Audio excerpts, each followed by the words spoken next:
Antes de sumergirte en esta increíble historia, considera suscribirte al canal y activar la campanita. Cada historia aquí tiene algo que decir, y no querrás perderte ni una. Una abuela humilla y ahuyenta a su nieto porque su padre es negro. 15 años después, ella. El sofocante calor del verano era aplastante, Savannah, Georgia, como una manta de plomo sobre los hombros de sus habitantes. El aire era denso, cargado de humedad, y cada respiración parecía pegarse a la piel. En el distrito histórico, las viejas casas victorianas proyectaban largas sombras sobre las aceras calientes. Los robles centenarios, cubiertos de musgo español, se mecían suavemente con una brisa suave, testigos silenciosos de un drama que se desarrollaba tras una fachada blanca e impecable. A la entrada de una de estas casas solariegas, en un pórtico impecable, un niño de 9 años, Caleb Whitmore, sostenía una maleta de lona beige, descolorida por el tiempo. Las esquinas estaban deshilachadas, una cremallera estaba agarrotada y las asas de cuero crujían por la tensión. Esta maleta era todo lo que quedaba de su lugar en esta casa. Su mirada, húmeda e insegura, estaba fija en la puerta principal, que acababa de cruzar por última vez. Detrás de él, congelado como una estatua de mármol, estaba Margaret Whitmore, su abuela materna. Con la espalda recta como un mástil, el cabello blanco recogido en un moño rígido, lucía un vestido de seda azul pálido, sin una sola arruga, sin una sola mancha. Su rostro, arrugado pero bien cuidado, estaba cerrado, congelado en una expresión de gélido disgusto. Sostenía un pañuelo bordado en la mano, pero no para enjugarse las lágrimas, no tenía ninguna, solo para enfatizar su fachada de decoro. «Nunca fuiste uno de nosotros, Caleb. Dijo con voz seca, entrecortada por un desprecio cuidadosamente cultivado. Hizo una pausa y su mirada atravesó el rostro del niño como una espada. «Tienes sangre mezclada. Tu padre, ese negro, nunca debió haber profanado a nuestra familia». Ella escupió la palabra, negro, con una violencia sorda, como si intentara expulsar la suciedad incrustada en su pasado. Sus palabras resquebrajaron el aire como latigazos, desgarrando el pesado silencio del porche. Y, sin embargo, tras su tono altivo, había algo más, un miedo. Un miedo al colapso del mundo que creía eterno, un mundo donde su linaje, su piel, su nombre, eran el único valor. Caleb, sin embargo, no lloró. No esta vez. Ya había derramado demasiadas lágrimas en esta casa donde el amor había sido reemplazado por profundos suspiros, silencios agudos y comentarios insidiosos.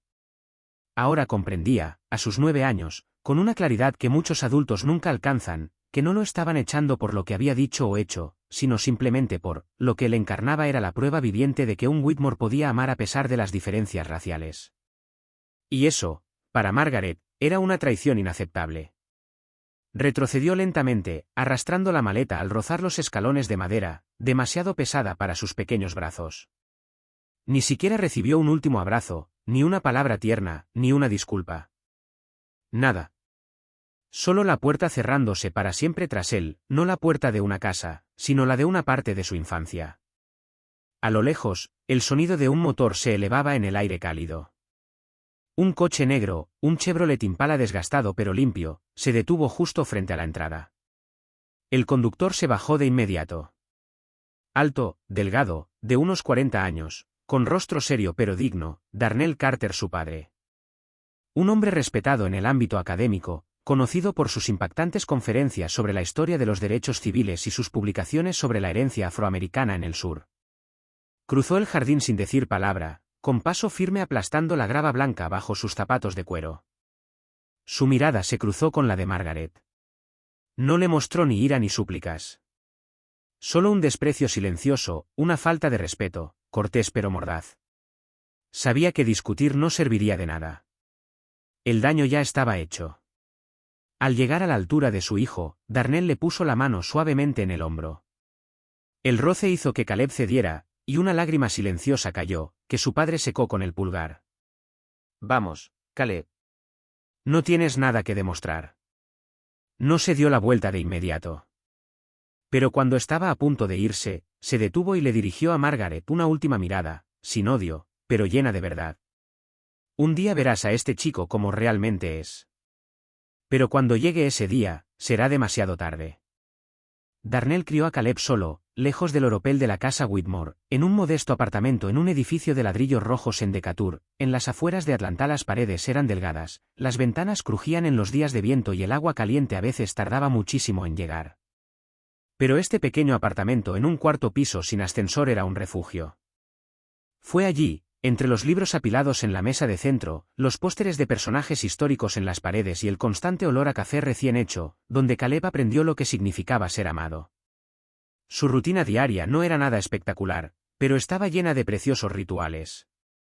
Todas las mañanas, Darnell preparaba el desayuno, siempre el mismo: huevos revueltos y tostadas de mantequilla de maní, mientras Caleb recitaba citas que había leído el día anterior. Pero fue por la noche cuando ocurrió la magia. Después de hacer los deberes y compartir una comida sencilla alrededor de una mesa vieja y destartalada, se sentaban en el sofá derrumbado de la sala, acurrucados bajo una manta remendada. Darnell abría entonces un libro o un recorte de periódico viejo y comenzaba lo que Caleb llamaba la hora de los gigantes. No se limitó a leer, contó con pasión, fervor y respeto la vida de quienes caminaron antes que ellos, quienes resistieron para que su hijo pudiera soñar. Frederick Douglass, el esclavo que se convirtió en intelectual y diplomático. Harriet Tubman, la mujer que guió a decenas de almas hacia la libertad bajo las estrellas. Thurgood Marshall, el tenaz abogado que se convirtió en el primer juez negro de la Corte Suprema. Y luego Rosa, Malcolm, Martín, Angela, Medgar. Todos se volvieron familiares, casi familia. Caleb los llamaba mis antepasados luchadores. Darnell a menudo salpicaba sus historias con lecciones sencillas pero poderosas. Nunca dejes que el odio ajeno defina tu valor, hijo mío. Lo que llevas en el corazón vale más que su mirada. Caleb grabó estas palabras en su interior como juramentos. Desde muy joven comprendió que el mundo podía ser cruel, pero que su respuesta a esa crueldad podía marcar la diferencia. En la escuela, Caleb era brillante. No solo era un buen estudiante, era curioso, apasionado, comprometido. Devoraba libros en la biblioteca pública como otros devoraban series de televisión. Hacía preguntas inquietantes en clase, defendía a los niños que eran objeto de burla por su acento o color de piel. Rechazaba las injusticias, incluso las más leves. Un día, hizo público que un profesor estaba dando calificaciones más severas a los alumnos de barrios desfavorecidos. Tenía solo 12 años. Recibió una citación, y luego las felicitaciones.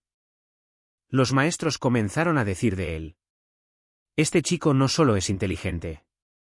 Tiene una misión.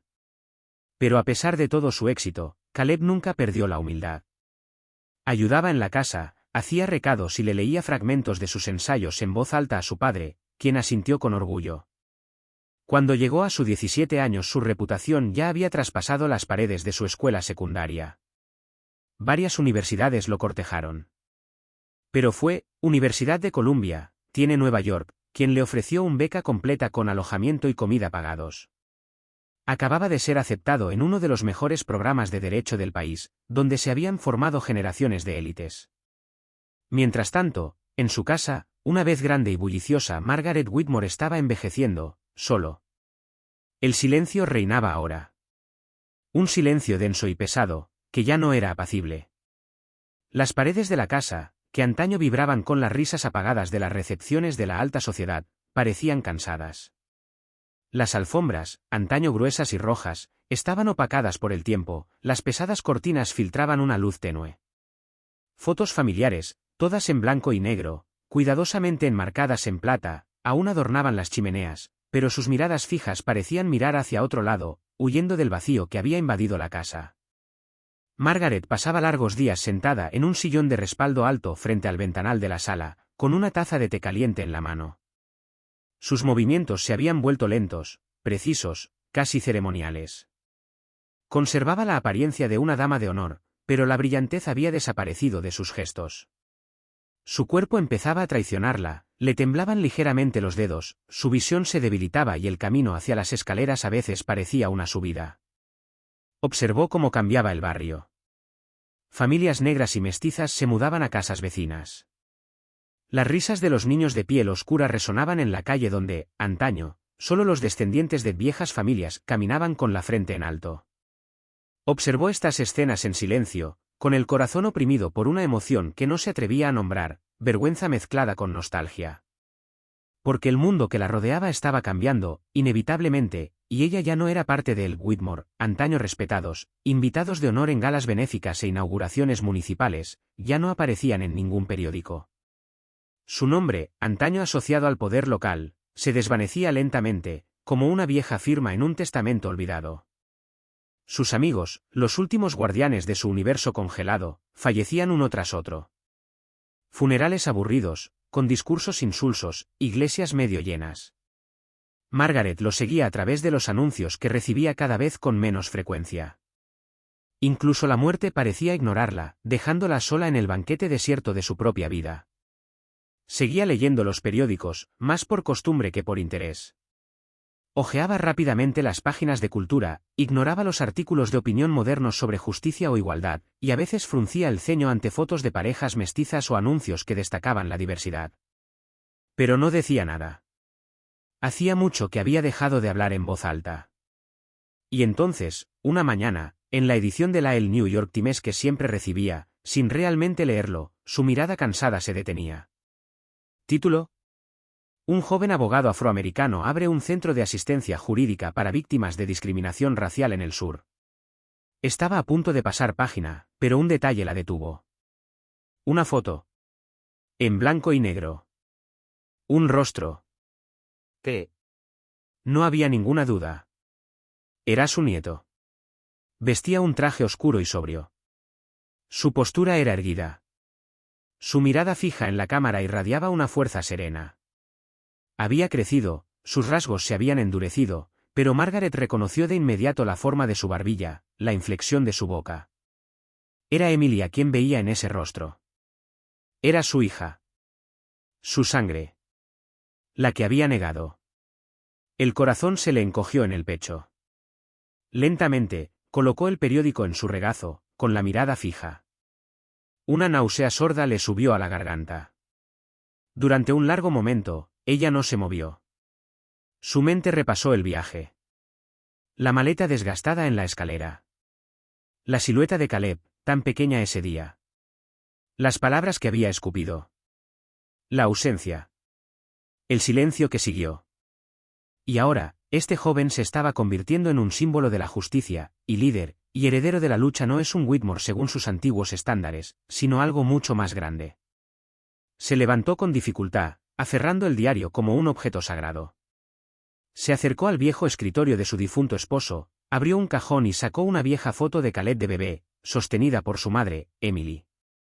Colocó las dos imágenes una al lado de la otra. Una antes.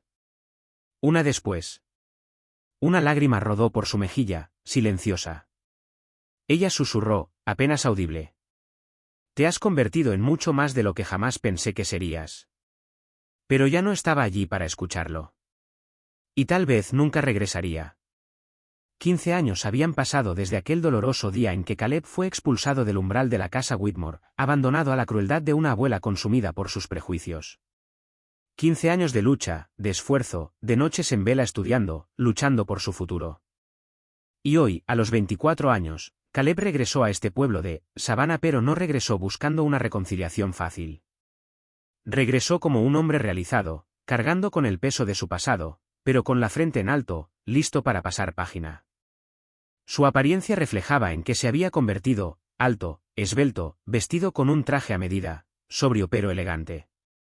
Su rostro estaba marcado por la determinación y la dulzura, una combinación inusual que cautivaba a quienes lo miraban. Esta mirada, profunda e indomable, reflejaba tanto las heridas del pasado como la llama insaciable de un hombre que había decidido cambiar el mundo. Ese día inauguró un lugar simbólico, nacido de sus sueños y sus luchas, el Centro Caleb Carter para la Justicia Racial, un centro legal diseñado para defender a aquellos a quienes la sociedad ignora, para llegar a los que no tienen voz, para dar voz a aquellos que, durante demasiado tiempo, han sido sofocados por el silencio y la injusticia. La financiación provino en parte de una fundación de derechos civiles de Nueva York, en parte de los ahorros ganados con mucho esfuerzo del propio Caleb, pero sobre todo de la generosidad de la comunidad que creyó en el proyecto. El edificio, moderno y luminoso, contrasta con la antigua arquitectura del barrio, símbolo tangible del cambio en curso. La ceremonia reunió a un público diverso, el ayuntamiento, periodistas de importantes cadenas nacionales, reconocidos abogados que acudieron a brindar su apoyo y sobre todo, miembros de la comunidad local, algunos entre lágrimas, otros sonriendo con orgullo. El murmullo de la conversación se desvaneció cuando Caleb subió al escenario. Se hizo un silencio respetuoso y significativo. Habló, su voz clara y tranquila transmitía cada palabra con fuerza y serenidad. Dedico este centro a quienes han sido rechazados, humillados, silenciados. A quienes han sido juzgados por el color de su piel antes siquiera de poder hablar. A todos aquellos que han conocido el peso de la mirada injusta y el frío del rechazo. Hizo una pausa y examinó la habitación. Soy hija de un amor prohibido. Hija de una historia que algunos quisieron enterrar, sofocar, borrar. Pero soy la prueba viviente de que la grandeza puede brotar del rechazo. La sala estalló en aplausos, algunos se pusieron de pie, conmovidos hasta las lágrimas. Al fondo de la sala, una figura inmóvil apenas contenía los sollozos, Margaret Whitmore sentada encorvada, con las manos aferradas a su bolso, su corazón se hizo añicos. Cada palabra que Caleb pronunciaba la traspasaba en cuerpo y alma. Esta grandeza que había rechazado, este hijo que había rechazado, este nieto que había rechazado, él se había elevado muy por encima de sus rencores y sus barreras.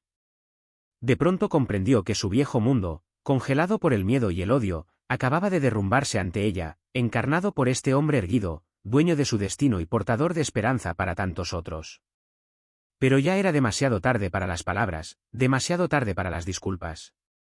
Ese día, Caleb no era solo un abogado. Era un símbolo. El símbolo de que incluso en la tierra más árida, la esperanza podía nacer, crecer y florecer. Después de la ceremonia, cuando los aplausos se desvanecieron lentamente y la multitud comenzó a dispersarse, Margarita se sentó un momento, con la mirada perdida y la respiración entrecortada. Sintió el peso de las miradas, el susurro de las conversaciones que solo hablaban de él, de su nieto convertido en hombre, convertido en símbolo. Entonces, impulsada por una fuerza que no comprendía del todo, se levantó lentamente, con las piernas temblorosas por la emoción y la edad.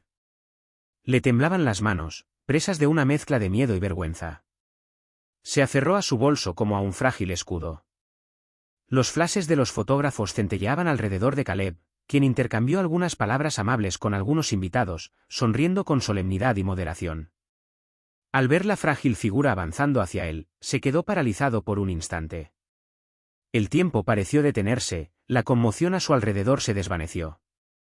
Se detuvo a unos pasos de distancia, miró hacia abajo y luego levantó lentamente la cabeza, con los ojos nublados. «Caleb», susurró, con la voz quebrada, casi estrangulada por años de silencio. Él la miró, frío pero tranquilo. «Señora Whitmore». El título, pronunciado con cierta distancia, marcaba la distancia que se había creado entre ellos. Ya no había ternura, ya no había un vínculo familiar aparente. Solo una respetuosa formalidad que contenía todas las heridas abiertas. Margaret bajó la mirada, con los hombros hundidos. El orgullo que había cargado toda su vida parecía derretirse como la nieve al sol. «Te lastimé». Su voz ahora era temblorosa y vulnerable. «También lastimé a tu madre, Emily. Creí que defendía nuestro nombre, nuestro honor, pero solo defendí mi miedo. Mi miedo a perder todo lo que creía ser». Se hizo el silencio. Caleb la miró fijamente, inmóvil, escuchando las palabras que finalmente parecían provenir de un lugar sincero. Después de un largo momento, habló con una voz tranquila, suave pero firme, como un juez que emite un veredicto claro. «Me rechazaste por el color de mi sangre. ¿Por quién soy? Pero me he convertido en lo que tú te negaste a ver, un hombre digno, un hombre de justicia, un hombre que no soporta el odio que me ofreciste. Te perdono». Hizo una pausa, sopesando cada palabra. «No por ti. Sino por mí. Porque me niego a ser prisionera de tu odio». Una lágrima rodó por la mejilla arrugada de Margaret. Luego otra, y luego varias, como perlas saladas que se abren paso a través de años de hielo. Lloró en silencio, dejando caer al suelo la máscara de dureza que había llevado durante tanto tiempo. Caleb no hizo ningún movimiento. Dejó a esta mujer destrozada por su arrepentimiento, en esta soledad nacida de sus propias decisiones. Sin decir otra palabra, se dio la vuelta y se alejó hacia el centro de atención, hacia su futuro. Margaret permaneció allí, inmóvil, rodeada de sus arrepentimientos, en medio de una multitud que ya hablaba del futuro. Unos meses después, el aliento de vida finalmente se fue. Margaret Whitmore, en un modesto hospicio en las afueras de Savannah, lejos de la pompa y el oro de su juventud, murió en paz. Las paredes de la habitación estaban desnudas, iluminadas por la tenue luz que se filtraba a través de las cortinas desgastadas. En la pequeña mesita de noche había una taza de té de hierbas frío, una Biblia abierta por una página amarillenta y una carta cuidadosamente doblada. Esta carta, escrita con su mano temblorosa, era el último testimonio de una mujer que, en el ocaso de su vida, había confrontado sus demonios. En esta carta ella escribió: «Ahuyenté lo más hermoso que la vida me había dado, mi nieto. Él me perdonó. Este perdón fue mi último aliento de paz». Esta frase, sencilla y profunda, resonó como un eco de todo el sufrimiento que ella había infligido y recibido a cambio. La otrora floreciente fortuna de los Whitmore era ahora un lejano recuerdo, barrida por los años, los juicios y, sobre todo, por su propio aislamiento. Su enorme casa vacía había sido vendida para saldar deudas, y las paredes que antaño habían sido testimonio de la historia familiar ahora albergaban a desconocidos. Pero la mayor pérdida fue la de sus ilusiones, la ilusión de que la pureza de sangre podía garantizar el valor de una persona, la ilusión de que se podía detener el tiempo o los corazones encerrados en antiguos rencores. Por su parte, Caleb asistió discretamente al funeral. Permaneció en un segundo plano, vestido con sobriedad, observando la ceremonia sin ira. Sabía que el odio no podía devolver la vida ni reparar las grietas del pasado. Al marcharse, respiró hondo y miró hacia el futuro. No dejaría que el peso del pasado lo agobiara. Tenía una misión, más grande que los rencores familiares. De vuelta en su centro legal, Caleb recibió a más familias rotas, víctimas de discriminación y almas que buscaban justicia. Día tras día, defendió estas causas con la misma pasión que lo había impulsado toda su vida. Todas las mañanas, al entrar en su oficina bañada por la suave luz matinal, posaba la mirada en una vieja fotografía colgada en la pared, la de su madre Emily, joven, sonriente, radiante de vida. A menudo murmuraba, como un juramento silencioso: «Seguiré adelante por ti, mamá». Esta frase resonó en el silencio de la sala, llevada por la fuerza de un hombre que había sabido transformar el dolor en esperanza, la separación en combate, el odio en perdón. Y fue allí, en esta lucha diaria, que la verdadera victoria de Caleb tomó forma, un legado de amor y justicia, mucho más grande que cualquier nombre tallado en piedra.